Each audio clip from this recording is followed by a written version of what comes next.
Jibu wa orodha ya shughuli zetu za leo ilikuwa ifuate hoja ya serikali, lakini mtakumbuka jana wakati wa kuhitimisha hoja hapa ya ofisi ya Rais TAMISEMI kuhusu makadirio ya mapato na matumizi kwa mwaka wa fedha 2025-2026, niliahidi kwamba tutapata nafasi ya kusikiliza majibu ya Mheshimiwa Waziri kuhusu tuhuma alizokuwa amezitoa Mheshimiwa Gambo. Kwa hivyo nitampa Mheshimiwa Waziri wa Nchi Ofisi ya Rais TAMISEMI atoe huo ufafanuzi, kisha tutaendelea na ratiba yetu. Mheshimiwa Omar Mchengera.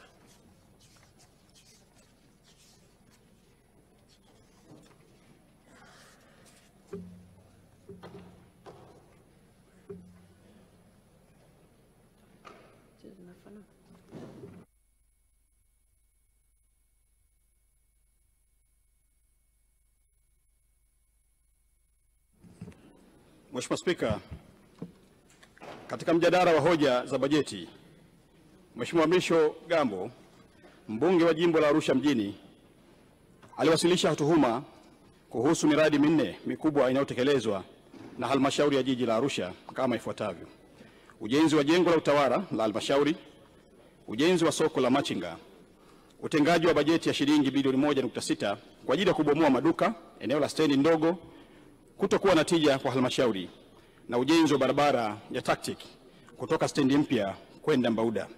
Mheshimiwa Spika, naomba nichukue nafasi hii kutoa ufafanuzi katika hoja zote nne kama ifuatavyo. Mheshimiwa Spika, ujenzi wa jengo la utawala la halmashauri ya jiji la Arusha, kwa heshima ya bunge hili na kwa maslahi mapana ya taifa, ninaomba kuweka bayana ukweli wa hoja hii kama ifuatavyo.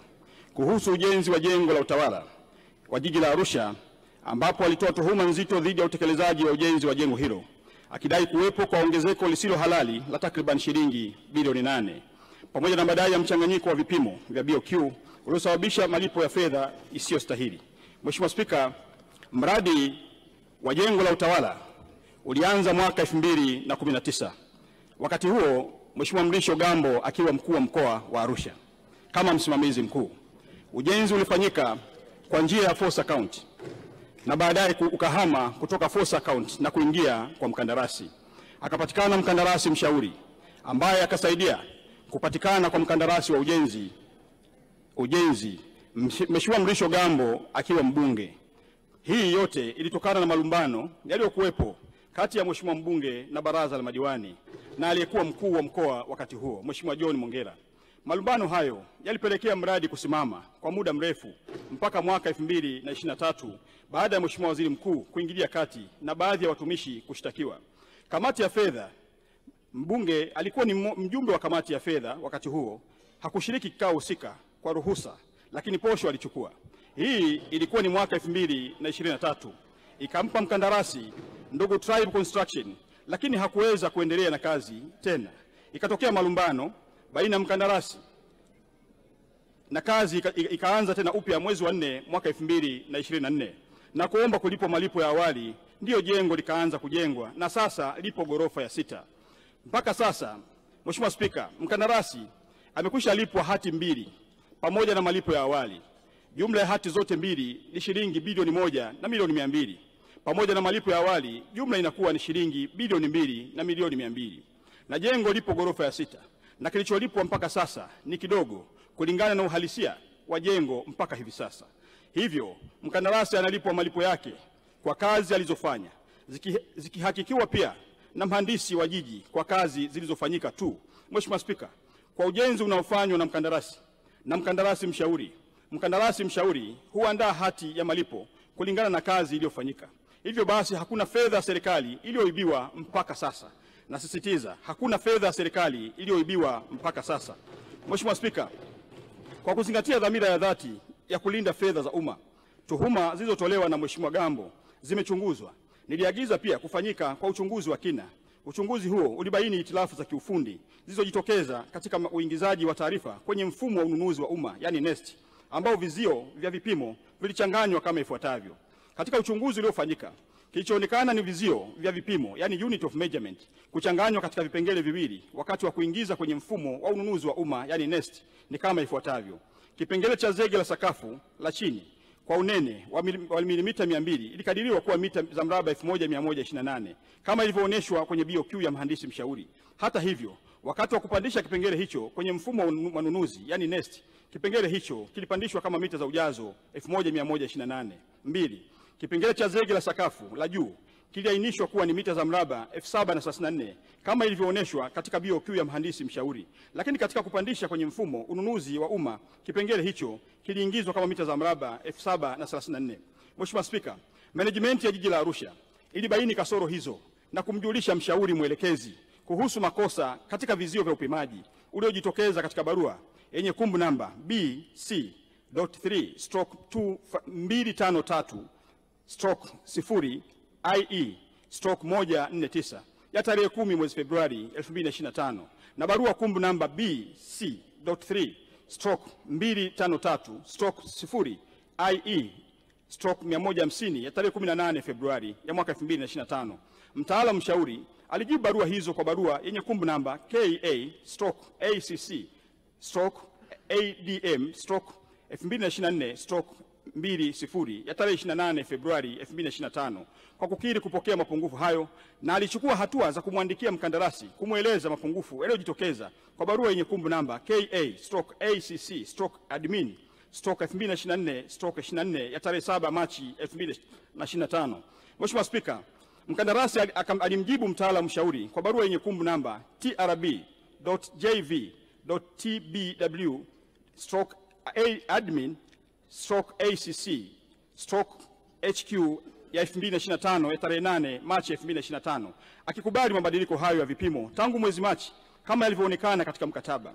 Taratibu za kuandaa mabadiliko addendum zinaendelea kwa mujibu wa sheria ya ununuzi wa umma sura namba 410.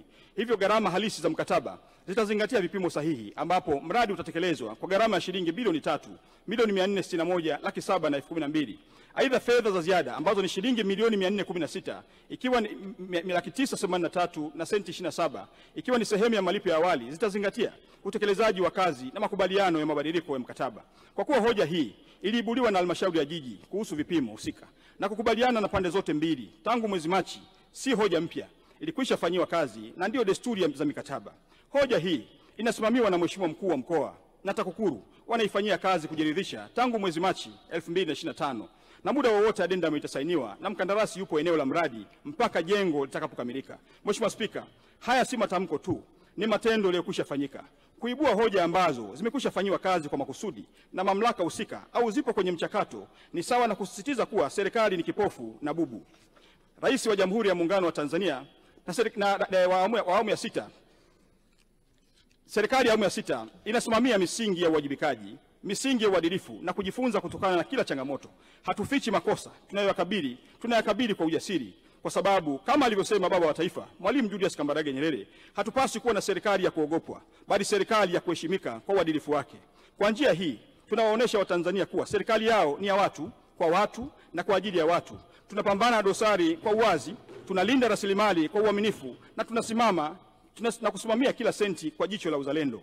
Mheshimiwa Spika, serikali hii imedhamiria kuwa sio tu msimamizi wa maendeleo, bali ni nguzo ya maadili ya taifa. Tunaamini kuwa kuaminiwa ni mtaji mkubwa kuliko hata fedha, na kwa kila hatua tunayochukua kurekebisha dosari, tunazidi kuijenga serikali ambayo Watanzania wanaweza kuiamini. Serikali inayosema kweli inachukua hatua, na hatua hizi zilizokwisha chukuliwa.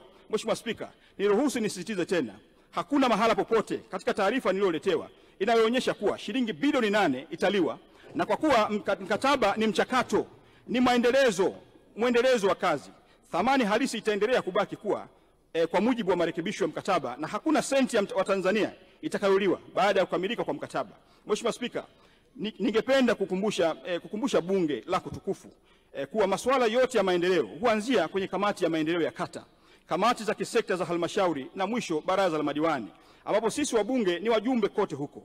Kama miongoni mwetu kuna kitu hujaridhika, turejee kwenye halmashauri zetu kwenye vikao vya kisheria kwenda kupata ufafanuzi zaidi wa jambo mahususi ambalo hatujalielewa sisi kama wabunge. Katika hoja hii pia Mheshimiwa mbunge alisisitiza kuwa kuna wafanyakazi hawakuchukuliwa hatua kabisa. Waziri Mkuu wa Jamhuri ya Muungano wa Tanzania na utekelezaji wake kufanywa na ofisi ya mdhibiti na mkaguzi mkuu wa hesabu ya serikali yani CAG aliyebaini mapungufu ya kiutaratibu. Na baada ya mapendekezo ya kisheria watumishi 6 walishtakiwa, lakini zaidi kulikuwa pia na kesi 3 za jinai za uhujumu uchumi zilizosajiliwa na mahakama dhidi ya baadhi ya watumishi na baadhi ya watumishi watatu kati yao waliwekwa rumande kwa takriban miaka 2 kabla ya kufutiwa kesi kwa maamuzi ya mahakama ya rufani kanda ya Arusha tarehe 16 Februari 2024 kupitia rufaa namba 116 ya mwaka 2023. Kesi nyingine ziliondolewa na mahakama kwa mujibu wa kifungu cha 91 kifungu kidogo cha kwanza cha sheria ya mwenendo wa jinai sura ya 20. Hii inaonyesha kuwa serikali ilifuata hatua zote za kisheria na kiuadilifu katika kushughulikia tuhuma, ikiwa ni pamoja na kusimamia haki, uwajibikaji na misingi ya utawala bora, ambapo kamati ya uchunguzi iliundwa kushughulikia tuhuma hizo ilibainisha kuwa makosa walionayo ni ya kufukuzwa kazi. Mheshimiwa Spika, ni muhimu kusisitiza kwamba Mheshimiwa Gambo mwenyewe aliomba adhabu hiyo ya kufukuzwa kazi isichukuliwe na badala yake ipunguzwe. Mheshimiwa mbunge alikuwa ni sehemu ya mchakato huu. Alishiriki kikamilifu katika kikao cha kamati ya fedha na cha baraza la madiwani kilichotoa adhabu kwa watumishi waliobainika na makosa ya kinidhamu. Mheshimiwa mbunge aliridhia na kushawishi kikao wapewe adhabu ya chini kabisa kwa watumishi wengine waliobaki, kukatwa mishahara yao kwa 15% kwa miaka 3 na bado wanakatwa mpaka sasa. Na adhabu hii Mheshimiwa Spika haijaisha.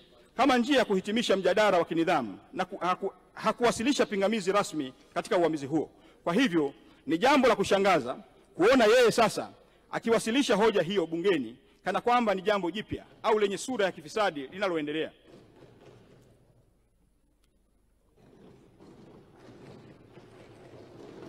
Kuhusu ujenzi wa soko la machinga. Mheshimiwa Spika, kuhusu ujenzi wa soko la machinga, kiasi cha shilingi milioni 500 kutotumika hadi sasa. Katika mwaka wa fedha 2020-2021, halmashauri ya jiji la Arusha ilipokea kiasi cha shilingi milioni 500 kwa ajili ya ujenzi wa soko la wafanyabiashara ndogo ndogo yani wa machinga eneo la Engutoto.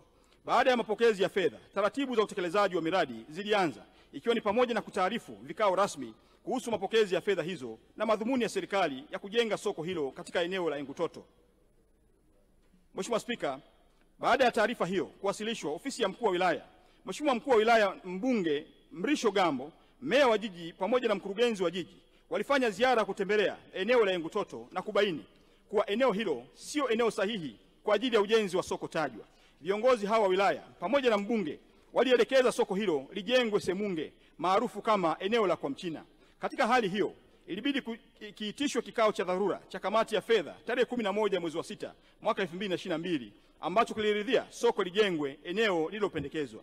Mheshimiwa Spika, baadaye ilibainika kuwa eneo lililopendekezwa ni eneo la viwanja vya watu binafsi ambavyo ni viwanja namba 16, 17, 19, 20, 21 na 22 block U kata ya Kati. Hivyo haliwezi kutumika kwa ajili ya ujenzi wa soko. Tarehe 1 mwezi wa 7 2022 kikao cha kamati ya fedha cha dharura kiliitishwa na iliazimiwa soko hilo lijengwe eneo Engutoto kwa kuwa hapakuwa na eneo jingine linaloweza kujengwa soko hilo. Katika kuendelea kutafuta eneo kwa ajili ya kujenga soko hilo, kilifanyika kikao cha tarehe 7 mwezi wa 3 2024 na walipendekeza maeneo matatu kama ifuatavyo: eneo la pembeni ya dampo, eneo la Intel na eneo la Bondeni City. Mheshimiwa Spika, kikao kingine kilifanyika tarehe 30 mwezi wa 1 2025 kati ya wataalamu wa halmashauri na uongozi wa wafanyabiashara wadogo wilaya yani Shiuma na kukubaliana kuwa soko lijengwe Bondeni City kwa kuwa mradi wa tactic wa ujenzi wa stendi kuu ya mabasi umeanza kwa kuanza na barabara. Baada ya makubaliano hayo, wataalamu wanaendelea na hatua ya kufanya marejeo ya michoro, makisio ya gharama kulingana na hali ya wakati huu, na tunatarajia zabuni ya ujenzi itatangazwa tarehe 28 mwezi wa 4 2025. Na soko litajengwa katika kiwanja namba 178 block B Lord Joro Bondeni City chenye hati namba 9127. Mheshimiwa Spika, kwa kumalizia, napenda kusisitiza kuwa ucheleweshaji wa mradi huu haukuwa matokeo ya uzembe bali wa busara katika kuhakikisha kuwa jambo sahihi linafanyika kwa njia sahihi. Hili ni somo la uongozi kwamba wakati mwingine kukubali kutafakari upya si dalili za udhaifu bali ni uthibitisho wa dhamira ya kweli ya kutoa suluhisho endelevu. Mheshimiwa Spika, kwa sasa tumefikia makubaliano ya kutumia kiwanja namba 178 block B katika eneo la Bondeni City, eneo lililo halali, wazi na linalokidhi matakwa ya kimazingira na kimkakati. Zabuni ya ujenzi inatarajiwa kutangazwa tarehe 28 mwezi wa 4 2025, na serikali itaendelea kusimamia kila hatua kwa weledi na kwa uwazi. Ni muhimu tukumbuke maneno ya mwanafalsafa John Stuart Mill aliyesema, maendeleo ya jamii yanapimwa kwa namna taasisi zake zinavyowajibika kwa waliodhulumiwa au kusahaulika. Kwa muktadha huu, ujenzi wa soko hili ni zaidi ya majengo, ni sehemu ya heshima kwa maisha na juhudi za wamachinga wetu. Mheshimiwa Spika, kwa niaba ya serikali naomba kuhakikishia Watanzania, hasa wamachinga wa jiji la Arusha, kuwa soko hili linakuja tena kwa heshima, kwa hadhi na kwa matarajio walionayo. Kama ambavyo wahenga walisema, penye nia pana njia, nasi tumejifunza kujirekebisha na sasa tunatekeleza. Utengaji wa bajeti ya shilingi bilioni 1.6 kwa ajili ya kubomoa maduka eneo la stendi ndogo kutokuwa na tija kwa halmashauri. Mheshimiwa Spika, katika mwaka wa fedha 2025/2026 halmashauri ya jiji la Arusha imetenga kiasi cha shilingi bilioni 1.6 kwa ajili ya ujenzi wa maduka ya kisasa katika eneo la stendi ndogo. Fedha hizi hazikulengwa kwa ajili ya ubomoaji pekee. Nasisitiza, fedha hizi hazikutengwa kwa ajili ya ubomoaji pekee kama ambavyo Mheshimiwa mbunge amesisitiza kwenye bunge lako hili, bali kwa utekelezaji wa mradi wa maendeleo unaolenga kubadilisha taswira ya eneo hilo kuwa eneo la kisasa kabisa, la kibiashara na la kuvutia. Uamuzi huu umetokana na maazimio ya vikao halali vya baraza la madiwani vilivyofanyika kuanzia tarehe 24 hadi 25 Februari 2025, ambapo Mheshimiwa mbunge ndugu Mrisho Gambo alishiriki. Bima Pub, urahisi wa maisha. Na matumizi kwa mwaka wa fedha 2025/2026, niliahidi kwamba tutapata nafasi